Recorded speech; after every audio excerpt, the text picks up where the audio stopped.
سنتوں کی بات کر رہے تھے، تو ان سنتوں کا اجر و ثواب بہت زیادہ ہے۔ رسول اللہ صلی اللہ علیہ وسلم نے فرمایا کہ جس نے ایک دن اور رات میں 12 رکعتیں ادا کی، اس کے لیے ان کے بدلے جنت میں گھر بنا دیا جاتا ہے۔ تو سب سے پہلے ہم دیکھتے ہیں فجر کی سنتوں کو۔ فجر سے پہلے 2 سنتیں پڑھی جاتی ہیں۔ حضرت عائشہ سے روایت ہے، وہ کہتی ہیں کہ نبی صلی اللہ علیہ وسلم نوافل میں سے کسی کا اس قدر اہتمام نہیں کرتے تھے جتنا فجر سے پہلے کی 2 رکعتوں کا، یعنی انہیں پابندی سے ادا کرتے تھے۔ یعنی سب سے زیادہ کس چیز کا اہتمام کرتے؟ فجر کی سنتوں کا۔ نبی صلی اللہ علیہ وسلم کسی حال میں بھی یہ سنتیں نہیں چھوڑتے تھے۔ قابوس اپنے والد سے روایت کرتے ہیں، انہوں نے کہا کہ میرے والد نے ایک عورت کو عائشہ رضی اللہ تعالی عنہا کی طرف بھیجا تاکہ وہ ان سے سوال کرے کہ کون سی نماز رسول اللہ صلی اللہ علیہ وسلم کو زیادہ محبوب تھی، یعنی آپ پسند کرتے تھے، یعنی جس پر آپ ہمیشگی کرتے تھے، کبھی بھی آپ اس کو نہیں چھوڑتے تھے۔ تو انہوں نے کہا وہ نماز جو آپ کسی صورت نہ چھوڑتے، خواہ صحت مند ہوتے یا مریض ہوتے یا سفر میں ہوتے یا مقیم ہوتے، وہ فجر سے پہلے کی 2 رکعتیں ہیں۔ سمجھ آ گئی؟ یعنی آپ کو یہ نماز بہت زیادہ محبوب تھی، فجر سے پہلے کی 2 سنتیں جو کسی حال میں بھی آپ نہیں چھوڑتے تھے، نہ صحت کی حالت میں، نہ مرض کی حالت میں، نہ سفر کی حالت میں، نہ قیام کی حالت میں۔ اگر کوئی چیز نبی صلی اللہ علیہ وسلم کو محبوب ہو، آپ کو پیاری ہو، تو ہمیں بھی پیاری ہونی چاہیے۔ بہت سے لوگ اس بات کا دعویٰ تو کرتے ہیں کہ وہ اللہ تعالیٰ سے محبت کرتے ہیں، ہم سب یہ دعویٰ کرتے ہیں، لیکن اس محبت کو ثبوت نہیں دیتے۔ اس محبت کا ثبوت رسول اللہ صلی اللہ علیہ وسلم کی سنت کی پیروی میں ہے۔ اگر ہمیں واقعی اللہ تعالیٰ سے محبت ہے تو پھر ہمیں کیا کرنا چاہیے؟ صبح سویرے اٹھ کر جو پہلی نماز ہم پڑھتے ہیں، یعنی دن کے آغاز میں، وہ صحیح طور پر ادا ہونی چاہیے، یعنی اس کے صرف فرض نہ پڑھ لیں بلکہ سنتیں بھی پڑھیں۔ صحیح مسلم کی حدیث ہے، حضرت عائشہ رضی اللہ عنہا روایت کرتی ہیں، رکعت الفجر خیر من الدنیا وما فیہا، فجر سے پہلے کی 2 رکعتیں دنیا اور جو کچھ اس میں ہے اس سے بہتر ہیں۔ دنیا کی کوئی بھی چیز جس کو حاصل کرنے کا ہمیں شوق ہوتا ہے، اس کے لیے ہم کتنی ایفرٹ لگاتے ہیں، کتنی تگ و دو کرتے ہیں، کتنی بھاگ دوڑ کرتے ہیں، اور پھر اگر وہ مل جائے تو کتنے خوش ہوتے ہیں اور سب کے ساتھ شیئر کرتے ہیں۔ ان سب چیزوں سے بہتر ہے یہ 2 رکعتیں۔ ایک اور روایت ہے صحیح مسلم کی، حضرت عائشہ رضی اللہ عنہا سے روایت ہے کہ نبی صلی اللہ علیہ وسلم نے طلوع فجر کے وقت 2 رکعت نماز پڑھنے کے بارے میں فرمایا کہ ان کو پڑھنا میرے نزدیک ساری دنیا سے زیادہ محبوب ہے۔ قال فی شأن الرکعتین عند طلوع الفجر، فجر کب طلوع ہوتی ہے؟ جب سورج نکلتا ہے، جب آپ روزہ بند کرتے ہیں، جب رات کا اختتام ہو جاتا ہے۔ ابن القیم رحمہ اللہ کہتے ہیں کہ جب آپ صلی اللہ علیہ وسلم سورۃ الفاتحہ سے فارغ ہو جاتے تو آپ اس کے علاوہ کسی اور سورت کو پڑھنے لگتے، اور کبھی آپ اس سورت کو لمبا کرتے، کبھی سفر یا کسی اور وجہ سے سورت کو ہلکا کر دیتے، اکثر میانہ روی اختیار کرتے۔ 3 صورتیں ہو گئی، کون سی؟ خوب لمبا، بالکل چھوٹا اور درمیانہ۔ تو اکثر کیا کرتے تھے؟ درمیان میں رہتے۔ سورۃ فاتحہ کے بعد کی قرات کا حکم ابو سعید خدری رضی اللہ عنہ سے مروی ہے کہ ہمیں ہمارے نبی صلی اللہ علیہ وسلم نے نماز میں سورۃ فاتحہ اور جو سورت آسانی سے پڑھ سکیں اس کی تلاوت کا حکم دیا ہے۔ یعنی عام حکم کیا ہے؟ اٹس این اوپن چوائس، جو آپ کا دل چاہے پڑھے، پابندی نہیں ہے اس میں۔ جیسے سورۃ فاتحہ کی تو کیا ہے؟ پابندی ہے کہ وہی پڑھنی ہے آپ نے، اس کا آلٹرنیٹ کوئی نہیں دیا گیا، لیکن باقی قرآن کی قرات میں آپ کے پاس آلٹرنیٹ ہے، جو چاہے پڑھے۔ سری اور جہری قرات کا حکم، سری کا مطلب ہے خاموش اور چپکے چپکے، اور جہری کا مطلب بلند آواز سے۔ ابن عباس رضی اللہ عنہما سے روایت ہے، انہوں نے فرمایا کہ نبی صلی اللہ علیہ وسلم کو جس نماز میں بلند آواز سے پڑھنے کا حکم ہوا، آپ نے اس میں بلند آواز سے قرات کی، اور جس میں آہستہ پڑھنے کا حکم ہوا وہاں آپ نے آہستہ پڑھا۔ یعنی یہ 2 نمازیں آہستہ اور باقی جہری، یہ آپ کو ایسا ہی کرنے کا حکم ملا ہے۔ وما کان ربک نسیا، تمہارا رب بھولنے والا نہیں ہے، ایسا نہیں کہ رب سے بھول ہو گئی ہے کوئی۔ لقد کان لکم فی رسول اللہ اسوۃ حسنہ، تمہارے لیے اللہ کے رسول میں بہترین نمونہ ہے، ان کی پیروی کرنا ہی زیادہ بہتر ہے۔ پھر ہے قدر بلند آواز سے قرات کرنا۔ ابن عباس رضی اللہ عنہما سے مروی ہے، کہتے ہیں کہ نبی صلی اللہ علیہ وسلم کی قرات اس قدر بلند ہوتی کہ حجرے میں موجود لوگ اس کو سن لیتے، جبکہ آپ گھر کے صحن میں ہوتے تھے، یعنی اپنے گھر میں پڑھ رہے ہوتے تھے اور باہر لوگ سن پاتے تھے. اسی طرح اور صحابہ بھی جب اپنے گھر میں پڑھ رہے ہوتے تھے تو راستے سے گزرنے والوں کو آواز آ رہی ہوتی تھی, اور آپ صلی اللہ علیہ وسلم اندھیرے میں بھی لوگوں کے گھروں کے پاس سے جب گزرتے تو ان کی آوازوں کی وجہ سے ان کے گھروں کو پہچان لیتے تھے. مسجد نبوی میں بھی لائٹ نہیں تھی تو کہاں مدینہ کی گلیوں میں گپ اندھیرے میں بھی آپ کو پتہ چل جاتا تھا کہ یہ کس کا گھر ہے, یہ کس کا ہے, کہ ان کی راتیں آباد ہوتی تھیں اور وہ اونچی آواز میں قرات کر رہے ہوتے تھے. اور جب لائٹ ہی نہیں تھی تو مصحف دیکھ کے کہاں سے پڑھنا ہوتا تھا اس وقت رات کے وقت تہجد میں. ان کے حافظے اچھے تھے, قرآن جتنا نازل ہوتا اس کو یاد کر لیا کرتے تھے. سینکڑوں کی تعداد میں حافظ لوگ موجود تھے, اور ایسے بھی تھے جن کو کچھ نہیں پڑھنا آتا تھا. یہ تو ہر دور میں رہا ہے. ام ہانی سے روایت ہے, وہ فرماتی ہے کہ میں اپنے گھر کی چھت پر نبی صلی اللہ علیہ وسلم کی قرات سن لیا کرتی تھی, یعنی اتنی بلند آواز سے آپ پڑھتے. عورت کا بھی جہری نمازوں کو بلند آواز سے پڑھنا. ابن باز رحمہ اللہ کہتے ہیں عورت کے لیے مستحب ہے, یعنی پسندیدہ ہے کہ وہ جہری نماز میں اپنی آواز اونچی کرے, جیسا کہ فجر کی نماز اور رات کی پہلی اور دوسری نماز جیسے مغرب اور عشاء ہے. عورت کے لیے بھی مردوں کی طرح یہ نمازیں جہری پڑھنا مستحب ہیں. ہاں, اگر غیر آدمی اس کے آس پاس ہوں تو ان کے سامنے آہستہ آواز میں سری نماز پڑھنا افضل ہے, اور اگر وہ جہری نمازوں میں بھی آہستہ پڑھ لے تو اس میں کوئی حرج نہیں, یعنی عورت کے لیے چوائس ہے, چاہے تو اونچا پڑھ لے اور چاہے تو دل میں پڑھ لے. سری نمازوں کی قرات. جابر بن عبداللہ سے روایت ہے کہ انہوں نے فرمایا ہم لوگ امام کے پیچھے ظہر اور عصر کی نمازوں میں پہلی 2 رکعتوں میں سورۃ فاتحہ اور کوئی اور سورت پڑھتے, اور بعد کی 2 رکعتوں میں صرف سورۃ فاتحہ پڑھتے. سمجھ آگے؟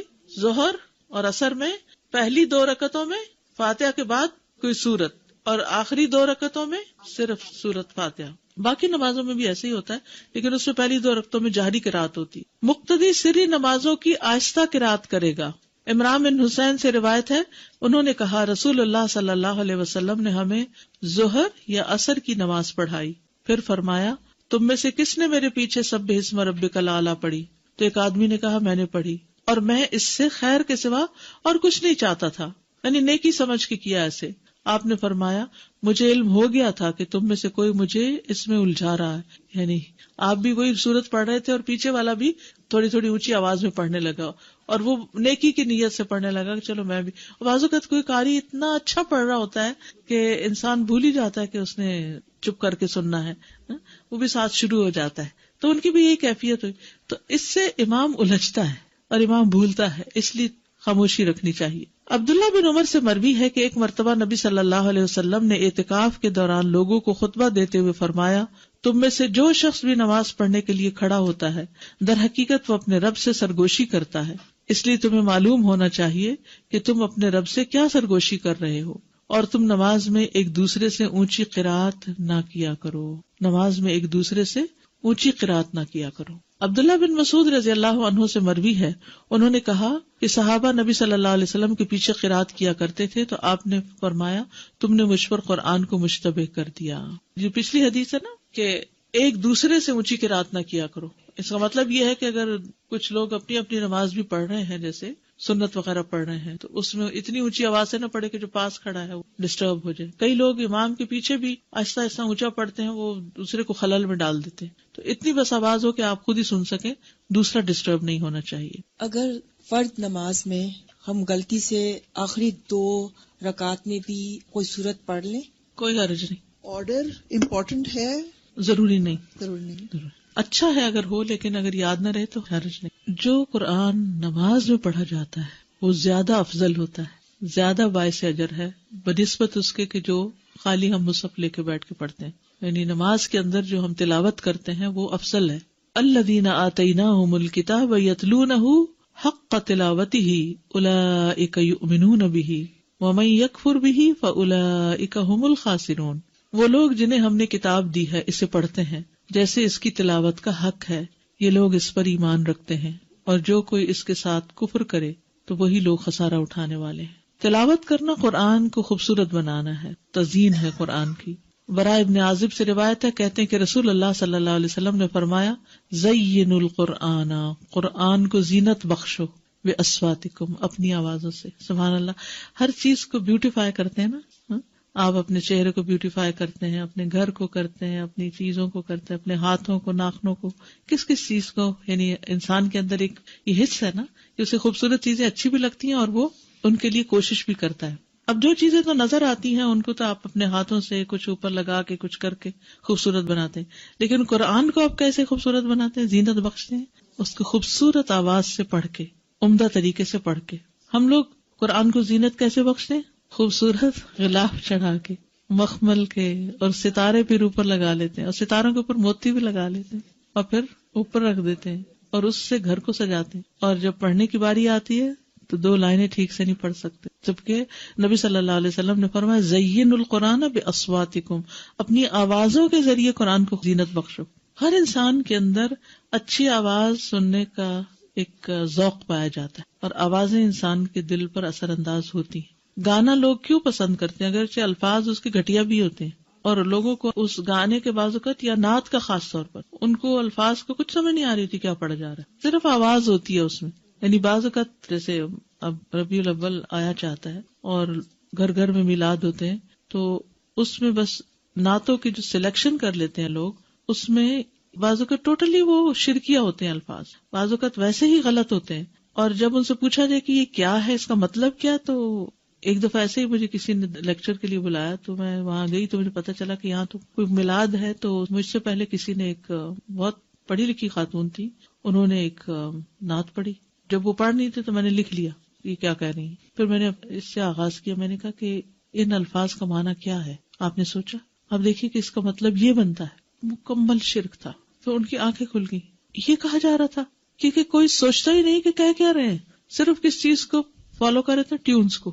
وہ انڈین گانوں کی ٹیونز، کبھی کسی کی کبھی کسی کی، تو صرف کاپی کیا جا رہا ہوتا. کیونکہ انسان کے اندر ایک طلب ہے نا. اب اس کو پتا چلا گانا سننا تو منع ہے، اچھے الفاظ نہیں ہے، شرم کی بات ہے، تو چلو نعت سن لیتے ہیں. نعت کو وہ الٹرنیٹ بنا لیتے ہیں، اور جب وہ نعت سننے لگتے ہیں تو اس میں وہ گانے سے بھی زیادہ بدترین جب شرک آ جاتا ہے اس میں عمل برباد. آپ دیکھیے شرک ایسی چیز ہے جس سے عمل برباد ہو جاتے ہیں، معمولی چیز نہیں ہے. اور ایسی مجلس میں نہیں بیٹھنا چاہیے کہ جس میں شرک کی باتیں ہو رہی ہوں. لیکن بعض اوقات اتفاق ہو جاتا ہے، آپ کے سامنے ایسی چیزیں آ جاتی ہیں تو پھر آپ کا فرض بنتا ہے کہ آپ لوگوں کو سمجھائیں بھی. اور سمجھانے کا طریقہ یہ ہونا چاہیے کہ ان الفاظ کو کھول کے ان کے سامنے رکھ کے انہیں سے پوچھیں، ان سے کوسچن کریں. اچھا بعض اوقات کہتے نہیں ہمارا یہ مطلب نہیں، ہم تو یہ کہتے ہیں. بھئی آپ مطلب کچھ بھی بنائے، لفظ تو یہی کہہ رہے ہیں. تو جب انسان صحیح طور پر قرات کر لیتا ہے یا اچھی قرات کا ذوق اس کو ہو جاتا ہے، وہ سننے لگتا ہے، تو آپ یقین کریں دنیا کی کوئی دوسری آواز اچھی بھی نہیں لگتی، کچھ اور پھر دل پہ لگتا ہی نہیں. استاذہ آپ نے جیسے نعت کا ذکر کیا، اب جو ہمارے بچوں کے لیے فتنہ ہے وہ نشید کا ہے. میوزک اس میں ہر طرح کی بیٹ ہے، لیکن نشید کے نام پہ اس کو حلال کر لیا گیا. پھر استاذہ جب قرآن پڑھا جاتا ہے تو اتنا میریکولس ہے کہ اس کی ردم سے کہتے ہیں کہ کافی نان مسلمز کا یہ ریسرچ ہوئی ہے کہ ان کے سامنے صرف قرآن پڑھا جا رہا ہوتا ہے یا قرات وہ کہیں سن لیتے ہیں تو سیدھا دل پہ اثر ہوتا ہے. تو جو کہ میوزک کی یہ بات نہیں ہے. اور جتنی اچھی قرات ہوتی، قاری عبد الباسط کی آواز سن کے تو لوگ مسلمان بھی کئی ہوئے ہیں. اور نبی صلی اللہ علیہ وسلم کا طریقہ یہی تھا کہ لوگوں کو، نان مسلمز کو قرآن کی تلاوت سناتے تھے. اور جب جن کا بھی ہو گیا تھا، سارے جنہوں نے جب سنا تھا آپ صلی اللہ علیہ وسلم کو تلاوت کرتے ہوئے، تو جتنا اثر اس کا ہے اتنا تو آئی ڈونٹ تھنک سو کہ کسی بھی. تو ہماری نمازیں بھی اچھی کیوں نہیں؟ کیونکہ اس میں جو قرات ہم کرتے ہیں وہ قرات ٹھیک نہیں. تو نمازیں ٹھیک ہو جائیں گی تو پھر کیا ہوگا؟ قرآن بھی ٹھیک ہو جائے گا، سب کچھ ٹھیک ہو جائے گا، جس میں قرآن کی قرات بھی ٹھیک ہوگی. استاذہ میں 2-3 سال پہلے عمرہ کے لیے گئی ہوئی تھی، اتفاق سے 12 ربیع الاول کو ہم لوگ مدینہ میں تھے، اور ہم جن گروپ کے ساتھ میں گئے ہوئے تھے تو انہوں نے کہا کہ رات میں آئے، ہمارے یہاں بڑی محفل جمے گی. ہم لوگ تو نہیں گئے، 2 فیملیز تو نہیں گئی، لیکن ایک فیملی چلی گئی اور بولنے لگے وہ ڈائننگ روم میں دروازے بند کر کے پھر وہ اپنی وہی کرنے لگے. اتنا مطلب اس جگہ پہ بھی جا کے اصل میں لوگ جو ہیں وہ عقیدت میں کرتے ہیں، لیکن لا علمی کی وجہ سے کسی اور طرف چل پڑے. تو ہمیں پھر اچھے طریقے سے خیر خواہی کے ساتھ سمجھانا چاہیے. جی آگے چلتے. شقیق بن سلمہ رحمہ اللہ نے کہا عبداللہ کے پاس سے کوئی سونے سے مزین مصحف لے کے گزرا، یعنی سونے کا پانی لگا ہوتا. تو انہوں نے کہا مصحف کو سب سے بہتر چیز جس سے مزین کیا جا سکتا ہے وہ حق کے ساتھ اس کی تلاوت کرنا ہے. سونے کا پانی چڑھانا نہیں بلکہ اچھی قرات کرنا. ہر حرف پر 10 نیکیاں ملتی ہیں. نماز میں 3 آیات کی تلاوت کا اجر. 3 آیات. رسول اللہ صلی اللہ علیہ وسلم نے فرمایا کیا تم میں سے کوئی شخص یہ پسند کرتا ہے کہ جب وہ اپنے گھر واپس آئے تو اس میں 3 بڑی فربہ حاملہ اونٹنیاں موجود پائے؟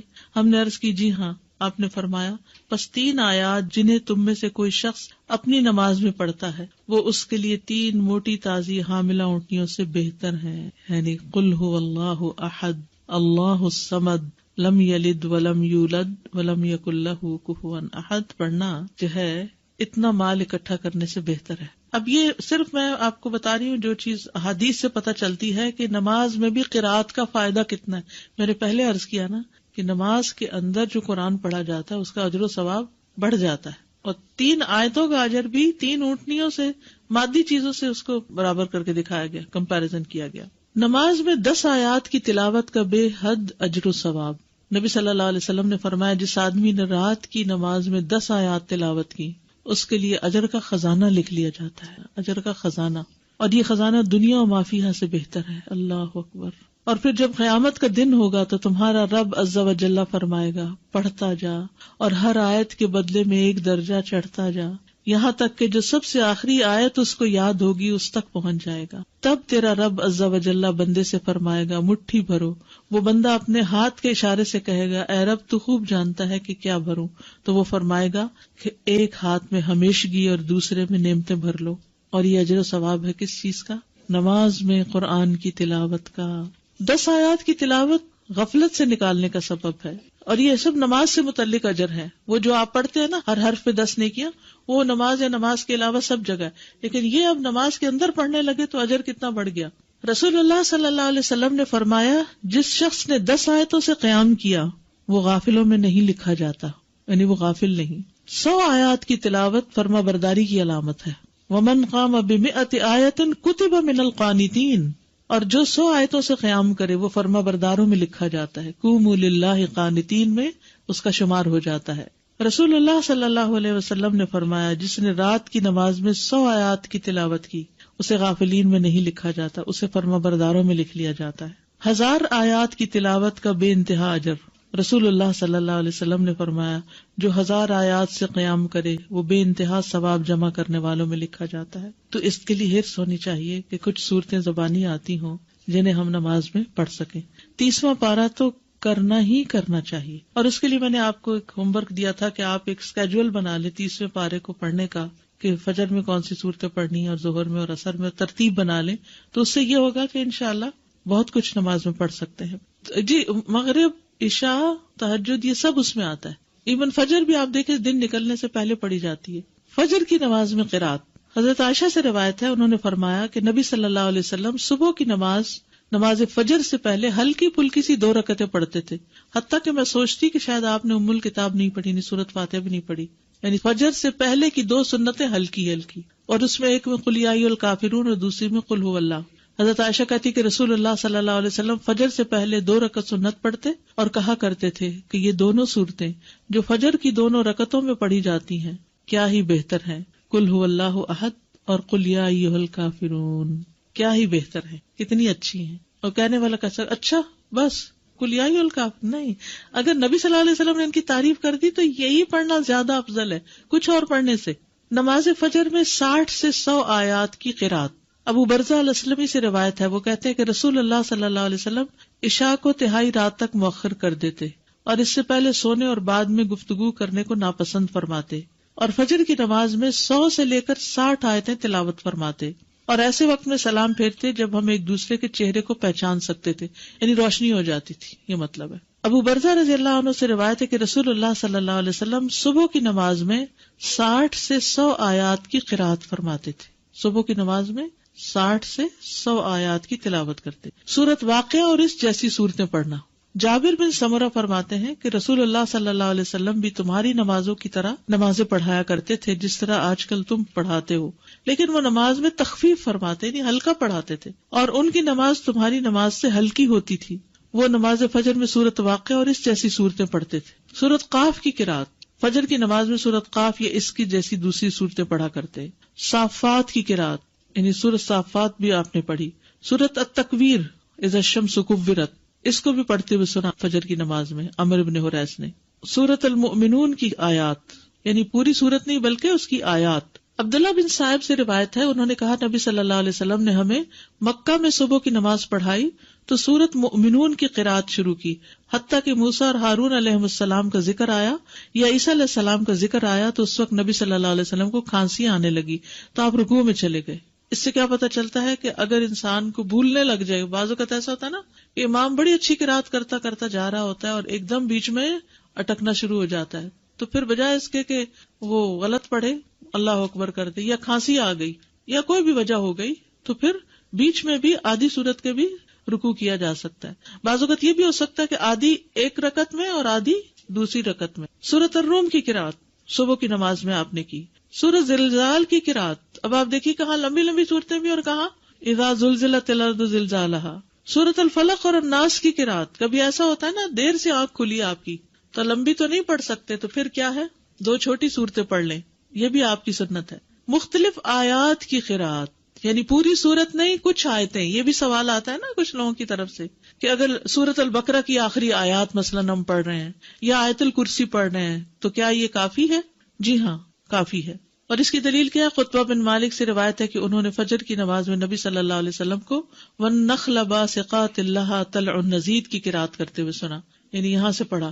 کل آپ نے دیکھا ہوگا جمعے کی نماز میں سورۃ العلیٰ اور سورۃ الغاشیہ کی آخری آیتیں پڑھی گئی، پوری سورت نہیں پڑھی گئی کیونکہ جمعے کا ٹائم ہمارے یہاں مختصر ہوتا ہے. یہاں ابن عباس کہتے کہ رسول اللہ صلی اللہ علیہ وسلم فجر کی 2 رکعتوں میں سے پہلی میں قرآن میں سے آیت قولوا آمنا باللہ وما انزل الینا والا حصہ پڑھتے جو سورۃ البقرہ کی آیت ہے، اور دوسری میں آل عمران کی آیت آمنا باللہ واشہد بأننا مسلمون والا حصہ پڑھتے، یعنی ایک میں ایک سورت، دوسری میں دوسری کا حصہ.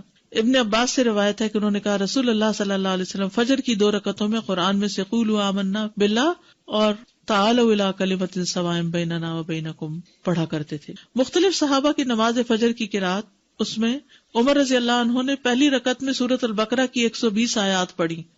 کہاں تک پہنچتے ہیں؟ پہلا سپارہ ختم ہو جاتا ہے. پھر عبداللہ بن مسعود پہلی رکعت میں سورۃ انفال کی 40 آیات اور دوسری رکعت میں مفصلات میں سے سورت پڑھی، یعنی ایک میں آیات پڑھی اور ایک میں پوری سورت پڑھی. ایسے بھی کیا جا سکتا ہے، ضروری نہیں کہ اگر آپ نے ایک میں آیات پڑھی تو دوسری میں بھی آیات پڑھیں، یا ایک میں سورت پڑھی تو دوسری میں بھی سورت، دونوں طرح.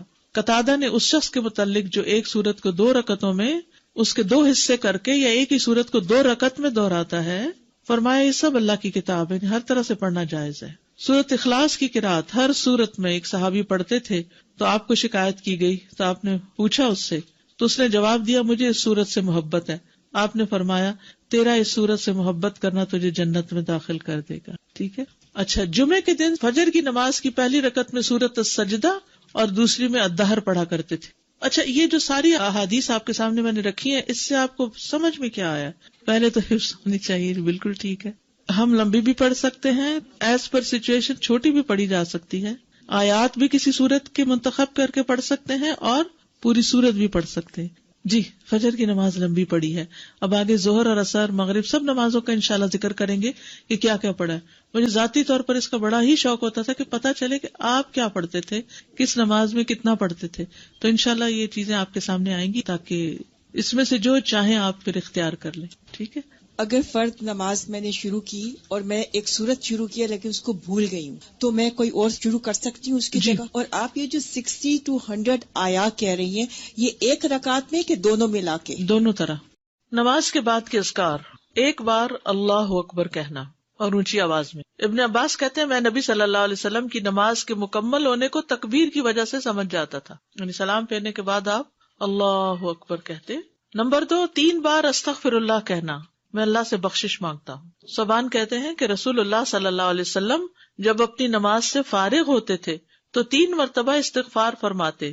ولید کہتے ہیں کہ میں نے اوزائی سے پوچھا آپ استغفار کس طرح فرمایا کرتے تھے، تو انہوں نے کہا آپ اس طرح فرماتے استغفر اللہ استغفر اللہ استغفر اللہ. اس کی کیا حکمت ہے؟ نماز کے بعد استغفار کرنے. استغفار کا مطلب ہے بخشش مانگنا، یعنی اگر کوئی ہم سے غلطی ہو گئی ہے، بھول چوک ہو گئی ہے، تو اللہ تعالیٰ اس کو معاف کر دینا اور ہماری نماز قبول کر لینا غلطی معاف کر کے. نمبر 3، اللہم انت السلام ومنک السلام تبارکت ذی الجلال والاکرام. استغفار کے بعد صوبان رضی اللہ عنہ کہتے ہیں کہ رسول اللہ صلی اللہ علیہ وسلم جب اپنی نماز سے فارغ ہوتے تو 3 مرتبہ استغفار فرماتے اور یہی پڑھتے اللہم انت السلام آخر تک. نمبر 4، لا الہ الا اللہ وحدہ لا شریک لہ لہ الملک ولہ الحمد وہو علی کل شیء قدیر، 3 بار. حدیث ہے مغیرہ بن شعبہ کے کاتب وارد سے مروی ہے کہ معاویہ رضی اللہ عنہ نے مغیرہ کو لکھا کہ کوئی حدیث جو آپ نے رسول اللہ صلی اللہ علیہ وسلم سے سنی ہو وہ مجھے لکھ کر بھیجیں. راوی نے بیان کیا کہ پھر مغیرہ رضی اللہ عنہ نے انہیں لکھا کہ میں نے آپ صلی اللہ علیہ وسلم سے سنا ہے آپ اپنی نماز سے فارغ ہونے کے بعد 3 مرتبہ یہ دعا پڑھتے. یہ پیغمبروں کی دعا ہے نا جو عرفہ کے دن سب پیغمبروں نے مانگی. لا الہ الا اللہ وحدہ لا شریک لہ لہ الملک ولہ الحمد وہو علی کل شیء قدیر. 5ویں دعا ہے لا الہ الا اللہ وحدہ لا شریک لہ لہ الملک ولہ الحمد وہو علی کل شیء قدیر. اللہم لا مانع لما اعطیت ولا معطی لما منعت ولا ينفع ذا الجد. ایک روایت میں منک الجد بھی آتا ہے، یہ اگلی روایت ہے ولا ينفع ذا الجد منک الجد. 6 دعا ہے لا الہ الا اللہ وحدہ لا شریک لہ لہ الملک ولہ الحمد یحیی ویمیت وہو حی لا یموت بیدہ الخیر وہو علی کل شیء قدیر. یہ دعا اور کس موقع پہ پڑھی جاتی؟ بازار جاتے ہوئے. کئی لاکھ نیکیوں کا ثواب ہے جو بازار میں یہ دعا پڑھ لے. اللہم لا مانع لما اعطیت ولا معطی لما منعت ولا ينفع ذا الجد منک الجد. ترجمہ دیکھ رہے نا آپ سامنے. 3 بار پڑھنا، ٹھیک ہے، یعنی لا الہ الا اللہ وحدہ 3 بار اور پھر اللہم لا مانع. 7ویں دعا لا الہ الا اللہ وحدہ لا شریک لہ لہ الملک ولہ الحمد وہو علی کل شیء قدیر. لا حول ولا قوة الا باللہ لا الہ الا اللہ ولا نعبد الا ایاہ لہ النعمۃ ولہ الفضل ولہ الثناء الحسن لا الہ الا اللہ مخلصین لہ الدین ولو کرہ الکافرون. اس میں سے کچھ دعائیں ایاک نستعین میں بھی ہیں اور نمازوں کے بعد کے اذکار کا کارڈ بھی موجود ہے الگ سے، اس میں یہ دعائیں ہیں. پھر تحلیل کے کلمات، اس کے بعد تسبیحات 33 بار سبحان اللہ، 33 بار الحمدللہ، 33 بار اللہ اکبر، اور 100 پورا کرنے کے لیے لا الہ الا اللہ وحدہ لا شریک لہ لہ الملک ولہ الحمد وہو علی کل شیء قدیر. اب تک سب سے زیادہ دعا کون سی آئی ہے؟ لا الہ الا. سوچیے آپ کتنی دفعہ پڑھتے ہیں نماز کے بعد؟ 10 دفعہ تو صبح اور شام کے بعد پڑھتے ہیں. ابو ہریرہ رضی اللہ عنہ سے روایت ہے کہ جس نے ہر نماز کے بعد 33 مرتبہ سبحان اللہ، 33 مرتبہ الحمدللہ اور 33 مرتبہ اللہ اکبر کہا تو یہ 99 کلمات ہو گئے. اور 100 کا عدد پورا کرنے کے لیے لا الہ الا اللہ وحدہ لا شریک لہ لہ الملک ولہ الحمد وہو علی کل شیء قدیر کہہ لیا تو اس کے سارے گناہ معاف کر دیے جائیں گے، اگرچہ وہ سمندر کی جھاگ برابر ہوں. 1.5 منٹ لگتا ہے، 1.25 منٹ لگتے ہیں جس میں آپ یہ سارا عمل کر سکتے ہیں. اور اللہ سبحانہ وتعالیٰ کو وہ عمل زیادہ پسند ہے جو روزانہ کیا جائے، ادومھا، دوام سے کیا جائے، اللہ کہ کوئی مجبوری ہو. اس میں آپ دیکھیے نماز پڑھ لی آپ نے 10 منٹ میں فرض پڑھ لیے تو یہ 2 منٹ میں کیا مشکل ہے، 2 سے بھی کم منٹ لگتے ہیں. بعض روایات میں اللہ اکبر 34 بار پڑھنے کا بھی آتا ہے. یہ تسبیحات 10 دفعہ بھی پڑھی جا سکتی. عبداللہ ابن عمر سے مروی ہے کہ نبی صلی اللہ علیہ وسلم نے فرمایا 2 خصلتیں یا 2 عادتیں ایسی ہیں کہ اگر کوئی مسلمان بندہ ان کی پابندی کر لے تو جنت میں داخل ہوگا. پابندی اور وہ بہت آسان ہے مگر ان پر عمل کرنے والے بہت کم ہیں. ایک یہ ہے کہ ہر نماز کے بعد 10 مرتبہ سبحان اللہ، 10 مرتبہ الحمدللہ اور 10 مرتبہ اللہ اکبر کہے تو زبان کی ادائیگی کے اعتبار سے 150 بار ہے، یعنی ساری نمازوں میں، مجموعی طور پر 5 نمازوں کے بعد، اور ترازو میں 1500 ہوں گے. اور جب سونے کے لیے اپنے بستر پر آئے تو 34 بار اللہ اکبر، 33 بار الحمدللہ اور 33 بار سبحان اللہ کہے. زبان کی ادائیگی کے اعتبار سے تو یہ 100 ہے مگر میزان میں یہ تسبیحات 1000 ہوں گی. رات کو جو سوتے ہوئے پڑھے جاتے تسبیحات فاطمہ، سب تھکاوٹ اتارنے کے لیے. یقیناً میں نے رسول اللہ صلی اللہ علیہ وسلم کو دیکھا، آپ انہیں اپنے ہاتھ سے شمار کرتے تھے. صحابہ نے پوچھا اللہ کے رسول یہ کیسے ہے کہ یہ آسان عمل ہے مگر ان پر عمل کرنے والے تھوڑے ہیں؟ آپ نے فرمایا سوتے وقت میں کسی کے پاس شیطان آ جاتا ہے اور پہلے اس سے کہ وہ تسبیح پوری کرے وہ اسے سلا دیتا ہے، اور اسی طرح اس کی نماز میں شیطان آ جاتا ہے اور یہ تسبیحات پڑھنے سے پہلے ہی کوئی کام یاد دلا دیتا ہے. ہوتا تو یہی ہے نا، حقیقت ہے. آپ کو شاید میں نے پہلے بھی بتایا ہو کہ ہاتھ پر تسبیح پڑھنا جو ہے کچھ مشکل نہیں، اور دائیں ہاتھ پہ صرف کیسے پڑھیں گے آپ؟ سبحان اللہ سبحان اللہ سبحان اللہ، اور اوپر سے اب نیچے آ جائیے سبحان اللہ سبحان اللہ سبحان اللہ سبحان اللہ سبحان اللہ سبحان اللہ، نیچے سے اوپر اور پھر سبحان اللہ سبحان اللہ اوپر سے. تو یہ ہم 2 ہاتھوں پہ الگ الگ پڑھتے ہیں نا، اور بایاں ہاتھ بھی لگاتے ہیں. تو اس سے افضل کیا ہے، ایک ہی ہاتھ پر 33 بار پڑھنا. اور جب یہ پورا ایک ہاتھ اوپر نیچے دونوں طرف ہو جائے تو 3 بس مزید پڑھ لینا. آپ کر کے دیکھیے، بہت آسان ہے. شروع میں جب مجھے پتا چلا کہ ایک ہاتھ پہ پڑھنا ہے تو میں تو بڑی پریشان ہوئی کہ میں تو ہر وقت کنفیوز ہی رہوں گی کہ کتنا پڑھا کتنا نہیں. تو پھر میں الحمدللہ عمرے پر گئی ایک بار، تو اس میں مدینہ میں تو مغرب کے بعد جیسے بیٹھ جاتا ہے نا عشاء تک، تو میرے ساتھ ہی کوئی جاپنیز لڑکی تھی یا کوئی کورین یا ایسی کوئی تھی، تو بہت اچھے طریقے سے ادب آداب کے ساتھ اپنے بیٹھی ہوئی ذکر کر رہی تھی. تو اچانک میری نگاہ اس کے ہاتھ پر پڑی تو وہ یہی کر رہی تھی، اوپر سے نیچے نیچے سے اوپر. تو میں نے کہا اوہ اتنا آسان ہے، کیونکہ میں جب ایک ہی ہاتھ پہ 2 دفعہ پڑھتی تو کبھی کہتی پتہ نہیں پڑھا ہے 1 دفعہ پڑھا کہ 2 دفعہ. تو اس طرح اب اتنا آسان ہو گیا اور بڑے سکون سے پڑھا جاتا ہے. جہاں سے مرضی شروع کریں، جیسے آپ کا طریقہ ہے. میرا طریقہ چونکہ یہاں سے شروع کرنے کا تھا تو اس لیے نیچے سے 3 اوپر تو اوپر سے. بعض لوگ تو 100 کے لیے پتہ نہیں یہ بھی بتاتے یہاں سے ایسے پھر ایسے پھر ایسے پھر ایسے، پھر مجھے جھنجٹ لگتا ہے کیونکہ انگلیاں بھی مستنطقات ہیں نا، قیامت کے دن بولیں گی. 25 بار تسبیحات پڑھنا، یعنی یہ بھی جائز ہے. ٹھیک ہے. آیت الکرسی جنت میں جانے کا راستہ. رسول اللہ صلی اللہ علیہ وسلم نے فرمایا جو شخص ہر فرض نماز کے بعد آیت الکرسی پڑھے اس کو موت کے علاوہ کوئی چیز جنت میں جانے سے نہیں روک سکتی. سبحان اللہ. یعنی نماز پڑھی اور نماز کے بعد آیت الکرسی پڑھ کے آپ دیکھیے کتنی دیر لگتی ہے، شاید ہارڈلی منٹ بھی نہ لگتا ہو. اور یہ سب سے افضل آیت ہے. ابو ذر غفاری کہتے ہیں کہ میں مسجد حرام میں داخل ہوا اور رسول اللہ صلی اللہ علیہ وسلم کو اکیلے دیکھ کر آپ کے پاس آ کر بیٹھ گیا. میں نے کہا یا رسول اللہ کون سی آیت سب سے افضل ہے جو آپ پر نازل ہوئی؟ آپ نے فرمایا آیت الکرسی. کرسی کے مقابلے میں 7 آسمان اس طرح جیسے بیابان زمین میں کوئی چھلا پڑا ہوا، اور پھر کرسی کے مقابلے میں عرش کا حجم اس طرح ہے جیسے اس چھلے کے مقابلے میں بیابان کا وجود. قرآن کریم میں سب سے عظیم آیت ہے. جو آپ نے ابی ابن کعب سے پوچھا تھا تو انہوں نے جب جواب دیا تو آپ نے فرمایا کہ ابو المنذر تمہیں علم مبارک ہو. اس کے پڑھنے سے ایک محافظ آ جاتا ہے اور شیطان قریب بھی نہیں پٹکتا. جنات سے بچانے والی آیت ہے یہ. وہ آیت سورۃ البقرہ میں ہے. اسے کوئی شام کو پڑھے گا تو صبح تک پناہ میں رہے گا، جو صبح پڑھے گا شام تک ہم سے پناہ میں رہے گا، یعنی جنات سے. معوذات، سورۃ الاخلاص، سورۃ الفلق، سورۃ الناس، یہ بھی ایک بار پڑھنا ہوتی ہے نماز کے اذکار میں. عقبہ بن عامر کہتے ہیں کہ رسول اللہ صلی اللہ علیہ وسلم نے مجھے حکم دیا تھا کہ میں ہر نماز کے بعد معوذات پڑھا کروں. ہر نماز کے بعد معوذات پڑھا کروں. معوذات کی فضیلت کیا ہے؟ ان کی مثل پچھلی کتب میں کوئی صورت نہیں. یہ اتنی افضل صورتیں ہیں. رسول اللہ صلی اللہ علیہ وسلم نے فرمایا اے عقبہ بن عامر کیا میں تمہیں ایسی صورتیں نہ سکھاؤں جو نہ تورات میں نازل ہوئی، نہ زبور میں، اور نہ انجیل میں، اور نہ ان جیسی فرقان میں ہیں. تم پر ایک رات بھی ایسی نہ آئے کہ تم ان کو نہ پڑھو. جسے ہم کہتے ہیں نا ایک دن بھی نہ آئے، تو ایسے عربی میں کہتے ہیں ایک رات بھی نہ گزرے. رسول اللہ صلی اللہ علیہ وسلم نے فرمایا تم نہیں دیکھتے کہ آج کی رات ایسی آیات اتری ہیں کہ ان کی طرح کبھی دیکھی نہیں گئی، اور وہ ہیں قل اعوذ برب الفلق اور قل اعوذ برب الناس. انتہائی بلیغ صورتیں ہیں. سب سے افضل تعوذ ہے یہ. پہلے نبی صلی اللہ علیہ وسلم اور کلمات پڑھتے تھے، جب یہ صورتیں نازل ہوئی تو اور ذکر چھوڑ کر انہی کو پڑھنے لگے. نظر بد سے کفایت کرنے والے کلمات ہیں، یعنی اگر کسی کو ڈر ہو کہ اس کو نظر لگے گی یا لگ چکی ہو تو اس کے علاج کے لیے بھی. ابو سعید سے روایت ہے، کہتے ہیں کہ رسول اللہ صلی اللہ علیہ وسلم جنوں اور انسانوں کی نظر بد سے پناہ مانگتے تھے حتیٰ کہ معوذتین نازل ہوئی. پھر جب معوذتین نازل ہوئی تو آپ نے ان کو لازم پکڑ لیا اور ان کے سوا دوسروں کو ترک کر دیا. نمبر 11 رب اعنی علی ذکرک و شکرک و حسن عبادتک.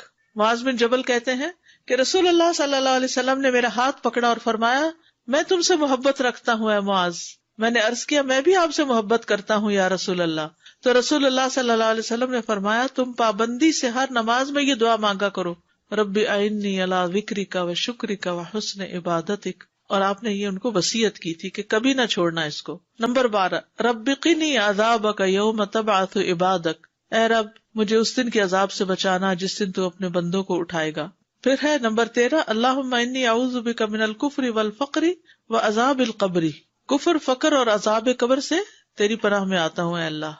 پھر اللہم اغفر لی ما قدمت وما اخرت وما اسررت وما اعلنت وما اسرفت وما انت اعلم به منی انت المقدم وانت المؤخر لا الہ الا انت. یہ اگلے پچھلے ظاہری باطنی سب گناہوں کی معافی کا اعلان ہے اس میں. پھر 15 نمبر پہ سبحانک اللہم و بحمدک استغفرک و اتوب الیک. اچھے عمل پہ مہر لگانے والے کلمات ہیں یہ. یعنی جو شخص کسی مجلس میں بیٹھے پھر اس سے کچھ غلط باتیں ہو جائیں تو جب یہ کلمات آخر میں پڑھے گا تو وہ معاف ہو جائیں گے، کفارہ ہو جائے گی اس مجلس کا. نمبر 16 رب اغفر لی وتب علی انک انت التواب الغفور. ایک انصاری صحابی کہتے کہ میں نے رسول اللہ صلی اللہ علیہ وسلم کو نماز کے بعد یہ دعا 100 دفعہ پڑھتے ہوئے سنا، رب اغفر لی وتب علی انک انت التواب الغفور. پھر اللہم انی اعوذ بک من الجبن واعوذ بک ان ارد الی ارذل الامور واعوذ بک من فتنۃ الدنیا واعوذ بک من عذاب القبر. پھر ہے اللہم اغفر لی وارحمنی واہدنی وارزقنی. استاذہ ان ساری دعاؤں کو آرڈر میں پڑھنا ضروری ہے یا کسی بھی آرڈر یہ تو لکھنے کی ترتیب ہے، لیکن شروع کے جو ہے نا جی. اللہ اکبر استغفر اللہ استغفر اللہ وہ اسی استغفر order اللہ میں اللہم ہے. انت السلام منک السلام، یہ آرڈر میں تینوں پڑھنا ہے. ٹھیک ہے، اس کے بعد آپ آیت الکرسی پڑھیں یا تسبیحات پڑھیں یا پھر جو بھی دعا چاہیں پڑھیں. ان میں سے یہ ہے کہ ایک پوسٹر بھی بنایا گیا تھا اور ایک انشاءاللہ یہاں بھی میں چاہ رہی تھی کہ چھپوا کے دے دیں. اس میں یہ ساری تو نہیں آ سکیں گی لیکن موٹی موٹی دعائیں جو ہیں وہ آ جائیں گی. تو میں نے تو جو اپنا قرآن مجید ہے وہ ایک پرنٹ آؤٹ سا نکال کے ان دعاؤں کا قرآن مجید کے جو جسے دیکھ کے پڑھتے ہیں نماز میں اس کے اندر نشانی کے طور پہ اس کو رکھا ہوا پلاسٹک میں ڈال کے. تو جب میں نماز شروع کرتی ہوں تو وہ اس کو نکال کے سائڈ پہ رکھ لیتی ہوں. جب نماز ختم کرتی ہوں تو پھر جو یاد ہیں اور جو نہیں پوری طرح یاد، ان کو جو یاد ہے بس ہنٹ دیکھتی جاتی ہوں اور پڑھتی جاتی ہوں. جو نہیں یاد ان کو دیکھ کے پڑھ لیتی ہوں. تو اس سے کیا فائدہ ہوتا ہے کہ اس طرح پڑھی جاتی ہیں، ورنہ تو وہ بھی بھول جاتا کون کون سی تھی. یا تو بچپن میں یہ سب سیکھ لیتے نا پھر مشکل نہیں. جیسے نماز ہم نے اول سے آخر سیکھی ہوئی ہے نا تو وہ ایک گاڑی دوڑ پڑتی ہے، لیکن یہ دعائیں تو ہم نے بڑے ہو کر ہی سیکھی ہے نا، اور کچھ نئی نئی پھر پتہ چل جاتی ہے تو وہ ایڈ ہو جاتی ہیں. تو اس طرح بھی آپ آسانی سے رکھ سکتے ہیں تاکہ یاد رہے. یا آپ کہیں سائڈ پر پیسٹ کر دیں اور آپ پڑھتے رہیں، جب دعا بھول جائے تو ذرا سا ایک نظر ریمائنڈر کے لیے دیکھ لیں، کسی وال پہ لگا دیں، کپڑ پہ قریب ہی جہاں آپ نماز پڑھتے ہو. دور کہیں چلے گی تو پھر رہ جائے گی. بک سٹور سے بڑا سا پوسٹر بھی ملتا ہے، اگر کسی کے گھر میں ایسی وال ہے جس پہ فل سائز پوسٹر آ جائے تو وہ بھی لگایا جا سکتا ہے. لیکن چھوٹے انشاءاللہ ہم چھپوا رہے ہیں تو وہ بھی آپ کو دے دیں گے. اردو انگلش ترجمے والے کارڈز کچھ موجود ہیں، اگر آپ وہ لے لینا، کیونکہ ہر وقت کتاب نہیں ساتھ اٹھائی جا سکتی. آپ کے بیگ میں ہو رکھا ہوا، کہیں بھی آپ سفر پر بھی ہیں کہیں بھی ہو، نماز کے بعد بیگ سے نکال کے پڑھ لیتے ہیں. الہدا کی ایپ پر بھی ہیں، اس پہ ڈاؤن لوڈ کر لیں. بس میں تو نماز ہو، قرآن کا وقت ہو، لیسن کی تیاری کا ہو، ڈر کے مارے فون کو ہاتھ نہیں لگاتی. جی سفر کے لیے ٹھیک ہے، کیونکہ فون کو ہاتھ لگ گیا تو بچنا مشکل ہے اور خوشبو بھی چلا جاتا ہے. اور ویسے بھی دیکھیے مصحف سے دیکھ کے یا ایک سالڈ چیز سے دیکھ کے پڑھنا اور ہی بات ہے. استاذہ یہ ابھی ذکر میں جو ہم نے معوذتین پڑھی تو کیا ہر دفعہ، کیونکہ ہم 3 دفعہ پڑھتے ہیں، ایک دفعہ کافی نہیں تو اس میں ہر سورت سے پہلے بسم اللہ پڑھنی مطلب ضروری ہے کہ نہیں؟ سورہ اخلاص پڑھی، پھر اس کے بعد جب سورہ فلق شروع کریں گے تو بسم اللہ دوبارہ اس کے ساتھ ضروری نہیں ہے، کیونکہ بسم اللہ 2 سورتوں کے بیچ میں نشان ہے کہ ایک سورت ختم ہوئی اور دوسری شروع ہوئی. وہ مستقل آیت ہے، آیا مستقلہ، وہ سورت کا حصہ نہیں ہے. ٹھیک ہے، تو اس کے بغیر بھی سورت پڑھی جا سکتی ہے. ٹھیک ہے، مطلب ذکر کرتے ہوئے کنٹینیوسلی جی ہاں پڑھ سکتے ہیں. جی استاد جیسے میں فجر کی نماز پڑھتی ہوں تو میری بیک میں پرابلم ہے، مجھے آرتھرائٹس ہے، تو میں کوشش کرتی ہوں کہ اپنی جو دعائیں ہیں وہ اپنے بیڈ پہ بیٹھ کے ذرا کمر کو ٹیک لگا کے پڑھ لوں. تو عزت تو کے بیڈ کے قریب ہی مصلی ہوتا ہے. جی بس ٹھیک ہے. مجھے صرف دعا کے حوالے سے سوال کرنا تھا کہ ہم دعا کرتے ہیں نیک بندوں کے لیے اور صالحین کے لیے. بظاہر جو لوگ نیک اور صالحین کی کیٹیگری میں نہیں آتے، ہم جج نہیں کر رہے، لیکن بظاہر کیا ہم ان کے لیے دعا کر سکتے ہیں؟ سب کے لیے. ہمارا گمان یہ ہونا چاہیے کہ کچھ لوگوں کی نیکیاں ظاہر ہوتی ہیں اور کچھ کی ہڈن ہوتی ہیں. بالکل ہم ان کے نام لے کے بھی کر سکتے ہیں. نماز میں تو نہیں نام لیں گے لیکن بعد میں جی کر ہاں سکتے ہیں. بالکل کر سکتے ہیں. اساتذہ اگر ہم جیسے فجر نماز کے بعد ہم بیٹھے اذکار کر رہے ہیں تو ان بٹوین جیسے ہم اٹھتے ہیں جیسے بچوں کو اٹھانے کے لیے پریئر کے لیے ایسے، تو اس کا پھر کیا ہوتا ہے؟ یعنی وہ سلسلہ مطلب معذوری ہے، مجبوری ہے، کیونکہ میں کرتے کرتے جا رہی ہوں اور میں اتنا گلٹی فیل ہوتا ہے کہ اگر ان کی نماز چلی گئی ہمارے ذکر اذکار ایگزیکٹلی وہ دونوں طرف پھر وہ بڑا نقصان ہے. جی تو پھر واپس آ کے بیٹھ جائیں. ایسی کر رہی ہوتی ہوں تو کر سکتے ہیں. کر سکتے ہیں. جزاک اللہ. جب عشاء کی نماز پڑھتے ہیں رات کو تو وہ آخری نماز ہو تو اس کے بعد جو تسبیحات کرتے ہیں تو بیڈ پہ دوبارہ جب جاتے ہیں تو وہ ہو جائے گا بیچ میں 1.5 منٹ کی بات. ٹھیک ہے، نماز فجر اور نماز مغرب کے کچھ دیگر اذکار، یعنی باقی نمازوں کے سب کے ایک ہے، فجر اور مغرب میں کچھ اور بھی ہے. فجر کی سنتوں کے بعد کی دعا پڑھیے آپ سب. یہ صحیح مسلم کی روایت ہے اور عبداللہ بن عباس کہتے ہیں کہ وہ ایک رات رسول اللہ صلی اللہ علیہ وسلم کے ہاں سوئے تو رات کو آپ جاگے، مسواک کی اور وضو فرمایا. اس وقت آپ یہ آیت مبارکہ پڑھ رہے تھے، ان فی خلق السماوات والارض واختلاف اللیل والنہار لآیات لأولی الالباب. یہ آیات تلاوت فرمائی حتیٰ کہ سورت ختم کی. پھر آپ کھڑے ہوئے اور 2 رکعتیں پڑھی. یہ کون سی 2 رکعتیں تھی؟ تہجد کی. اور ان میں بہت طویل قیام اور رکوع اور سجدے کیے. پھر واپس پلٹے اور سو گئے یہاں تک کہ آپ کے سانس کی آواز سنائی دینے لگی. پھر آپ نے اس طرح 3 دفعہ کیا، 6 رکعتیں پڑھی.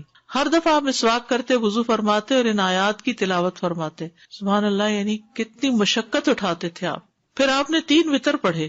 پھر مؤذن نے اذان دی تو آپ نماز کے لیے باہر تشریف لے گئے اور آپ یہ دعا پڑھ رہے تھے، اللہم اجعل فی قلبی نورا وفی لسانی نورا وجعل فی سمعی نورا وجعل فی بصری نورا وجعل من خلفی نورا ومن امامی نورا وجعل من فوقی نورا ومن تحتی نورا اللہم آتنی نورا. اب تہجد پڑھنے کا ایک اور طریقہ معلوم ہو گیا، کیونکہ سوال تھا نا کہ 8 رکعتیں اکٹھی پڑھی جا رہی ہیں اور پھر ایک اور پڑھی جا رہی ہے ایک ہی سلام سے ساری. تو اسی طرح یہ طریقہ بھی ہے کہ آپ نے 2 پڑھی، پھر آرام کر لیا، پھر 2 پڑھی، پھر آرام کیا، پھر پڑھی. نیکسٹ ہے فجر کی فرض رکعات کے بعد کے اذکار. فجر کی فرض رکعات کے بعد کے اذکار، سبحان اللہ 100 بار، لا الہ الا اللہ 100 بار. ٹھیک ہے، 100 دفعہ والے 2 اذکار. ابو ہریرہ کہتے ہیں کہ رسول اللہ صلی اللہ علیہ وسلم نے فرمایا، جو صبح کی نماز کے بعد 100 دفعہ سبحان اللہ اور 100 دفعہ لا الہ الا اللہ پڑھے اس کے گناہ معاف ہو جائیں گے اگرچہ وہ سمندر کی جھاگ کے برابر ہوں. یہ کب پڑھنے؟ فجر کے بعد. نمبر 2 پڑھیے اس کو، سلام کے بعد تشہد کی حالت میں کسی سے بات کیے بغیر ذکر کرنا. کسی سے بات کیے بغیر ذکر کرنا.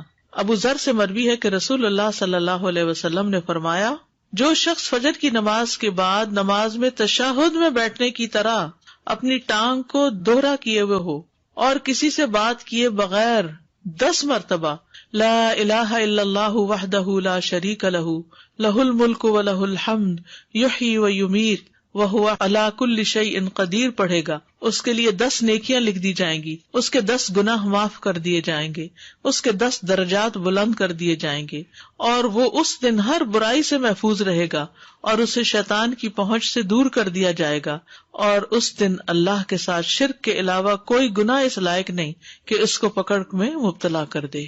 لا علمی جو ہے، نہ علم ہونا جو ہے کتنا نقصان دہ.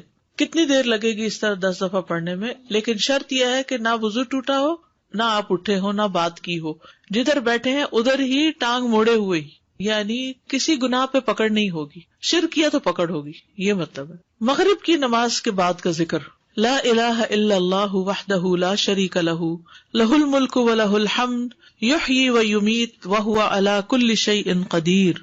سلام کے بعد تشہد کی حالت میں ذکر کرنا. عبد الرحمن بن غنم رضی اللہ عنہ نبی صلی اللہ علیہ وسلم سے روایت کرتے ہیں کہ آپ نے فرمایا، جس نے نماز مغرب اور صبح کی نماز کے بعد التحیات کی حالت میں اٹھنے سے پہلے، یا مغرب کی نماز ٹھیک ہے، ٹانگ کو دوہرا کیے ہوئے 10 بار کہا، لا الہ الا اللہ وحدہ لا شریک لہ لہ الملک و لہ الحمد یحیی و یمیت وہو علی کل شیء قدیر، تو ہر بار اللہ اس کے لیے 10 نیکیاں لکھتا ہے اور 10 گناہ اس سے دور کر دیتا ہے اور اس کے درجے بلند کر دیتا ہے 10. اور یہ اس کے لیے ہر بری چیز سے حفاظت اور شیطان مردود سے پناہ دینے والے ہوتے ہیں، اور کوئی گناہ سوائے شرک کے اس کو نہیں پہنچتا. یہ اس روز عمل میں سب لوگوں سے افضل ہوتا ہے سوائے اس شخص کے جس نے اس کے برابر ان کلمات کو پڑھا ہو یا اس سے بھی زیادہ. اور پھر انہی کلمات کو مغرب کے وقت اگر پڑھتا ہے انسان مغرب کے بعد تو اس کا فائدہ کیا ہے؟ سنن ترمذی کی روایت میں آتا ہے، جو شخص لا الہ الا اللہ وحدہ لا شریک لہ لہ الملک و لہ الحمد یحیی و یمیت وہو علی کل شیء قدیر مغرب کے بعد 10 بار پڑھے گا، اللہ اس کی حفاظت کے لیے اسلحہ بردار فرشتے بھیجے گا جو اس کی صبح تک شیطان سے حفاظت کریں گے. صبح تک شیطان سے حفاظت. تو آپ سوچئے کہ کتنا بڑا اجر و ثواب اور کتنی بڑی پروٹیکشن ہے، کیونکہ بعض اوقات سارا وقت موڑنا مشکل ہوتا ہے. افضل پوزیشن نماز کے بعد اذکار کرنے کی کیا ہے؟ 2 زانوں کے بیٹھنا. لیکن اگر آپ اتنی دیر بیٹھ ہی نہیں سکتے، کچھ لوگوں کی تو ٹانگ مڑتی بھی نہیں ہے گھٹنوں کی تکلیف کی وجہ سے، تو پھر ایسی صورت میں 4 زانوں کے بھی بیٹھ سکتے ہیں. اگر نیچے بالکل ہی نہیں بیٹھا جا رہا تو پھر کرسی پہ بیٹھ جائیں. اللہ کو تو پتا ہے کہ آپ کیوں ایسے کر رہے ہیں، صرف ریسٹ کے لیے نہیں بلکہ مجبوری کے تحت. اس میں کنسنٹریشن زیادہ ہوتی ہے. نماز میں اتحیات ہمیں ایسے کیوں پڑھنے کے لیے کہا گیا؟ اور کچھ پوزیشن تو بیٹھنا ہی بھی منع ہے. کون سی پوزیشن بیٹھنا منع ہے؟ ہاں، ایسے گھٹنے اوپر کر کے، کیونکہ یہ بہت ریلیکسنگ سی پوزیشن ہے نا. اس میں انسان عام طور پر جب بالکل کیئر فری بیٹھنا ہوتا ہے تو اس طرح بیٹھا ہوا ہوتا ہے نا، ریسٹ ریلیکس کرنے کے لیے. لیکن 4 زانوں بھی یہ ہے کہ آرام ہو جاتا ہے بہت. اس طرح بیٹھنے میں ذرا تھوڑی سی ایکٹیو بھی ہوتا ہے، تھوڑی تکلیف بھی ہوتی ہے، پاؤں سو بھی جاتے ہیں. یہ جو بیٹھنے کی ممانعت ہے تو یہ ہر وقت کے لیے ہے یا صرف ذکر کی محفلوں میں اور نماز کے بعد؟ یہ جو گھٹنوں کے اوپر، یہ ہر وقت ہی پسندیدہ نہیں ہے جی، کیونکہ اس میں ننگا ہونے کا بھی احتمال ہوتا ہے. اور اگر کپڑے ٹائٹ ہو تو ویسے ہی اعضاء نظر آ رہے ہوتے ہیں. سی تھرو نہ بھی ہو، ٹائٹ ہو تو جسم کا ہر حصہ الگ نظر آ رہا ہوتا ہے، الگ الگ ٹانگیں نظر آ رہی ہوتی. فرض نماز کے بعد جو ہماری ترتیب تھی اللہ اکبر اور استغفر اللہ، تو یہ ہم لا الہ الا اللہ جو پڑھیں گے اس کے بعد پڑھیں گے؟ اس کے بعد پڑھیں گے. استاد ایک کوشچن تھا کہ آپ صلی اللہ علیہ وسلم سنت کے بعد فجر کی سیدھی کروٹ لیٹا کرتے تھے، یہ پہلے پڑھا تھا نماز میں. جی ہاں، ایسا سنت؟ جی جی بالکل. جزاک اللہ خیر. میرا سوال، فرض نماز میں جو 3 اور 4 رکعت میں ہم سورہ فاتحہ پڑھتے ہیں، اس کے بعد قرات آپ نے بتایا کہ سنتوں میں بھی ایسے ہی کرتے ہیں؟ جی سنتوں میں بھی ایسے ہی کرتے، قرات پڑھتے ہیں. قرات پڑھتے ہیں، لیکن اگر کبھی بھول جائیں، ہوتا ہے نا کبھی انسان بھول جائے تو نماز ہو جاتی ہے. استاد ہمیں سکھایا ہی نہیں. کبھی سنتوں کے بعد نہیں پڑھی آپ نے قرات؟ اوکے، اب کر لیا اب کریں گے انشاءاللہ. استاذہ یہ میرا کافی عرصے سے کوشچن تھا کہ ابھی بھی ہم نے تشہد کی حالت میں نا یہ پڑھا فتنہ تو مسیح الدجال سے بچنے کی دعا ہے. تو انسان کو ہوتا ہے کہ اتنی دیر تک میں نے کہاں زندہ رہنا ہے. تو یہ تھا میرا کوشچن، یہ کب سے تھا کہ میں نے کہیں سنا تھا آپ کے لیکچر میں کہ قبر میں بھی اس کا سوال کیا جائے گا، اتنا بڑا یہ فتنہ ہے. قبر کا جو وہ نا کہ فتنہ ہے مسیح الدجال کے قریب قریب ہے. وہ قبر کا جو فتنہ ہے، فتنۃ القبر آتا ہے نا دعاؤں میں، اللہم انی اعوذ بک من فتنۃ القبر ومن عذاب القبر. تو فتنۃ القبر کیا؟ قبر کا امتحان، سوالات. تو وہ اتنی سختی سے ہوں گے کہ وہ مسیح الدجال کے فتنے سے قریب تر ہے. وہ فتنہ بھی قبروں میں انسان آزمایا جائے گا. سادہ جب یہ ساری باتوں کی نالج آ جاتی ہے اور روز پڑھتے ہیں تو ایسا لگتا ہے جیسے کبھی کبھی آپ اوور ویلمڈ ہو جاتے ہیں کہ یہ میں کیسے کروں گی، because life is so busy here. جیسے پہلے آپ صلی اللہ علیہ وسلم کی ہم اپنی ان مصروفیات کو ختم کریں یا کم کریں جن کی ضرورت نہیں ہے. کچھ تو ہماری ضروریات ہے نا، کھانا پینا پکانا، کپڑے دھونا، گھر صاف کرنا، یہ تو ہے. لیکن کچھ چیزیں ہم نے ایکسٹرا ڈالی ہوئی ہیں، ان چیزوں کو کٹ کرنے کی ضرورت ہے اور آخرت کے لیے فوکس ہونے کی ضرورت ہے.